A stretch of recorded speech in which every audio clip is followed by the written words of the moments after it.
Here is today's moderator, Bill Watson. Good afternoon and welcome to TV10's Newsmakers. In just a few short weeks, it will be 1976 and another presidential election year. Probably there's never been a more wide-open year when it comes to candidates. The Republicans are unsettled and the Democratic race is wide open. Our guest today is right in the middle of that race. He's Jimmy Carter. It was 11 months ago that the former Georgia governor declared his candidacy for the Democratic nomination. In January, he left office as governor, and since then he's campaigning hard.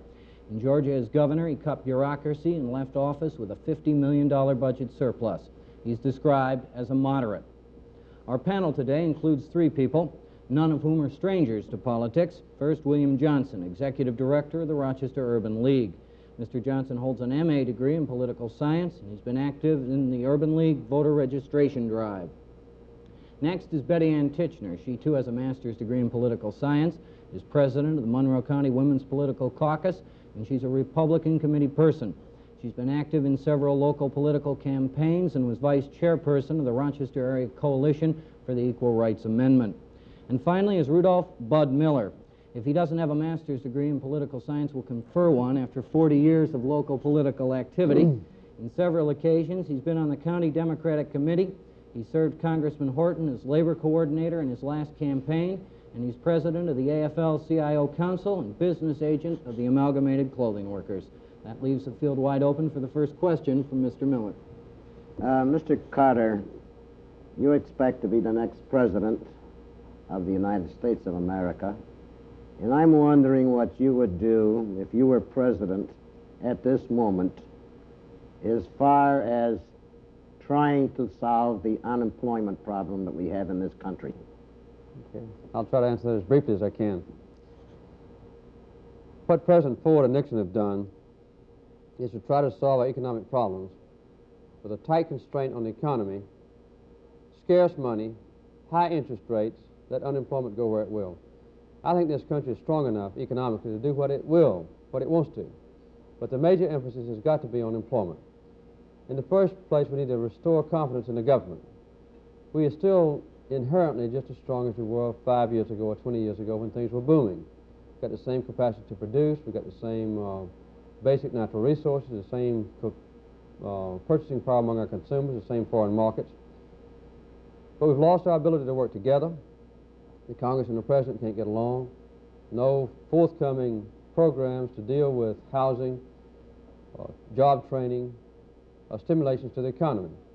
Another thing that we need to do is to recognize that we've got hundreds of thousands, maybe even millions of jobs crying out to be filled, and new sources like solar energy, the transportation, installation, design, manufacture solar heating units. We provide jobs, for instance, for plumbers, pipe fitters, tinsmiths, truckers, electricians, and so forth. We need to have an aggressive sale of American products overseas. We don't have it, other countries do. We've now been in 11 foreign countries recently to sell Georgia products to keep our people employed. The major obstacle that I had to overcome was the federal government. There's no way to know how to go to get an answer on long-range financing on import or export policies. Do you go to the Agriculture Department, the Commerce Department, the Defense Department, the State Department, or where? Another thing we need to do is to remove the tax incentives that have encouraged our own multinational corporations to manufacture products overseas when their employees in this country are out of work. When I go to, say, Germany, I see General Motors, Ford, Chrysler, American Motors manufacturing automobiles over there. You don't see any Volkswagen plants in this country. That would help a great deal. Another thing we need to do is to get the bureaucratic mess straightened out so that we can have some clear, defined policies. And as a last resort, I would create jobs, particularly for those who are unemployed in the early years of their life. 18, 19, 20, 21-year-olds have about a 25% unemployment rate. Black young people, 45% unemployment rate. There would be warranted programs similar to the WPA or the CCC that we had during the Depression years. It would be a very good investment. For instance, it costs about $80 a week to finance a family that's unemployed with food, housing, clothing, transportation, not medical costs. It would only cost $100 a week to have that young person in the family employed full-time at the minimum wage. And for that $20 difference, you get tremendous returns. Taxes paid, Social Security payments made, the productivity of that person's life for a whole week, and a restoration of the work ethic. I grew up on a farm. I've worked all my life manual labor. And I believe, almost like a religious belief, that anyone that's able to work, ought to be given a chance to work. So the top priorities ought to be full employment, low interest rates. I think this is the best solution to our economy. There are no magic answers, but the cumulative effect of these programs and others that I could name, like housing and so forth, would help a great deal. One question that is tremendously on the voters, of course, of New York State, and the President, I guess, is responding again in perhaps a non-response manner, and that is, of course, the fiscal crisis of New York City. Let's do a little role reversal here, and if you were in President Ford's position today, how would you handle this particular crisis? And also, in your travels throughout the country, what has been the response of voters to this particular crisis? Let me answer the last part first. There's no human being in this country that's traveled more than I have, met with more different groups, made more speeches, answered more questions in the last 10 months. I have never detected any hatred or animosity among the American people around the country toward New York City. There is a great deal of feeling that the leaders of New York City have deliberately misled people who live there by claiming that the budget was balanced, when indeed it was not balanced for maybe 15 years, and selling bonds to unsuspecting buyers all over the nation, hundreds of thousands of them, claiming that the bonds were sound and that the budget was balanced, when indeed it wasn't. It's almost a criminal act. So there is a feeling in the rest of the country that before we give aid to New York, that those actions should be corrected. I do not favor direct aid to a city. I think it would be a very bad example to set and an uncontrollable precedent for the federal government to inject itself between a state and a city, because the state government has control over the city to a great degree. How much taxes can be levied, on what, how much welfare is paid by local governments, and so forth. I think that the state and city ought to be bound together in an irrevocable way to have an assured balanced budget at the end of a couple of years, and to make sure that the bonds already sold and the ones that will be sold are sound. Under those conditions, I would grant aid immediately to New York State. My preferable way would be to guarantee the bonds to be sold by the federal government. It would have to be tax-free under those circumstances. Quickly, though, there are three things that ought to be done on a long-range basis. First of all revenue sharing should go to local governments, zero to states. I was the only governor out of 50 who felt that way when I was in the office. Secondly, local governments ought not to have to pay any part of welfare cost. That cost ought to be paid by the state and the federal government together. And third, we need a long-range policy on urban problems. Not anything fancy, but just a predictable 5-year program that would show what the state, local, and federal governments would pay on things like Medicaid, Medicare, health, welfare, education, transportation, crime control, pollution control, and so forth. Right now, a local government can't tell 2 months ahead of time what its financial obligations are. And this would form a good predictability and a stability in urban financing. It would also let there be a restored confidence and cooperation at the different levels of government. Now they're torn apart.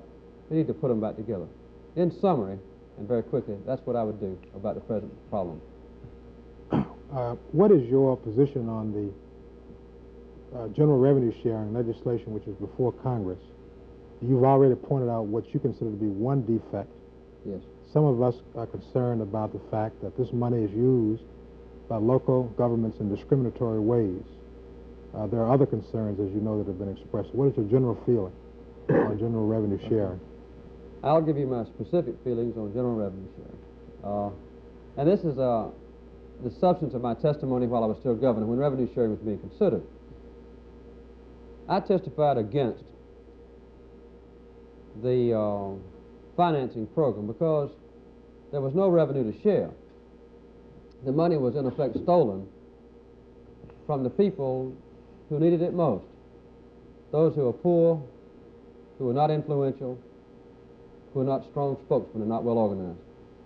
The money was taken away from categorical grant programs that dealt with mental retardation, food for elderly people, the education of children who are from poor families, and so forth.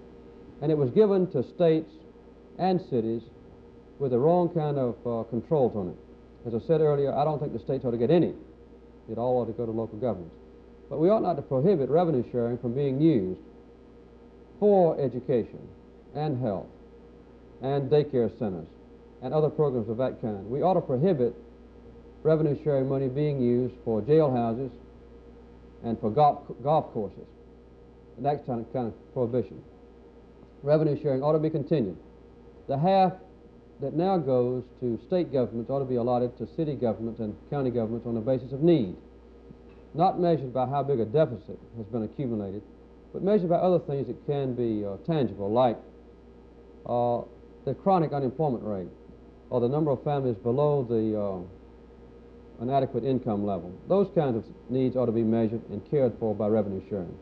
I would favor continuation of revenue sharing at about the same total level, which would give local governments twice as much as they get now. With or without more federal controls? Well, the federal control that I've described to you would be adequate. I think the control part ought to be just a prohibition against use of revenue sharing for capital construction projects like jailhouses and golf courses. The control that now prevents revenue sharing from being used on welfare, health, education, daycare centers, and so forth ought to be removed. Accountability ought to be provided, but I think the controls ought to be fairly loose. I think local people ought to have a right within those constraints that I've described to make the judgments for themselves. You're charged that the Pentagon is the most wasteful government agency. I'm curious to see how you would cut that, how you would change that. Okay. Well, I'm a professional military officer, was. I'm a graduate of Annapolis, and I served 11 years in the Navy, most of the time in submarines. I've kept my ties with the military, and I think I understand it as well as anybody running it. My classmates at Annapolis and equivalents at West Point are now 4-star officers. I did say that the most wasteful bureaucracy in Washington is in the Pentagon. I believe that. There hasn't been anybody in the White House in the last 25 years who has really managed the Defense Department. Truman was probably the last one. I might add this. I'll be the commander-in-chief of the military forces. I'll be the president with the major responsibility to preserve our country, to protect it. I wouldn't ever let us get militarily vulnerable. But we are wasting a lot of money. And I'll give you a few examples to be specific. We've got too many military bases overseas. 222 major military bases overseas. We've got too many troops overseas. We've got too many support troops per combat troop. About twice as many as the Soviet Union. Great waste of money. We've got too many big-shot admirals and generals, more than we had at the end of the Second World War. We've got an admiral for every 1.7 ships. We've got a colonel, 2 colonels and lieutenant colonels for every airplane in the Air Force. We've got too many levels of bureaucracy. For instance, Admiral Rickover, who was my boss, between him and the head of the Atomic Energy Department, has got one level of intermediate authority. Between him and the Secretary of Defense, there are 21 different levels of bureaucratic authority. A complete waste of money. Excuse me. All of these things would give us a better capability to defend ourselves. We need a tough, muscular, simple, well-organized defense capability, not a bloated bureaucracy which we have now. The last thing I want to say is this. We have too much dependence on atomic weapons. That ought to be reduced. And we've got a wasteful attitude and continuation of old programs. For instance, the Corps of Engineers spends $2 or $3 billion or more every year building dams that we don't need. I would pretty well get the Corps of Engineers out of the dam building business.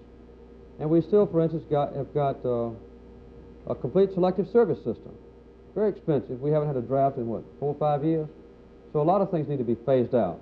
But overall, these things could be done with a saving of $5 or $6 billion, which would be about 5%, and give us a better capability of defending ourselves. As you know, New York State just had rather a disaster. As much as possible, public records to public scrutiny, and to protect as much as possible private citizens from intrusion into their affairs. I can't guarantee you that'll happen, but that major commitment of mine would help to ensure that we don't have a recurrence of those abuses that you've described. I'm sorry, but that's all the time we have for questioning. We'll return with today's Newsmaker in a moment.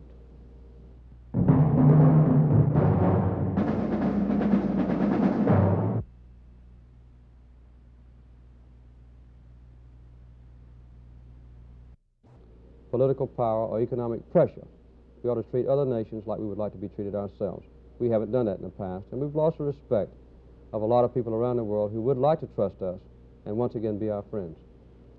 Thank you, Mr. Jimmy Carter, former Georgia governor and candidate for the Democratic presidential nomination, today's Newsmaker. Thanks also to our panel, Bill Johnson, Betty Ann Tickner, and Bud Miller. Good.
Check.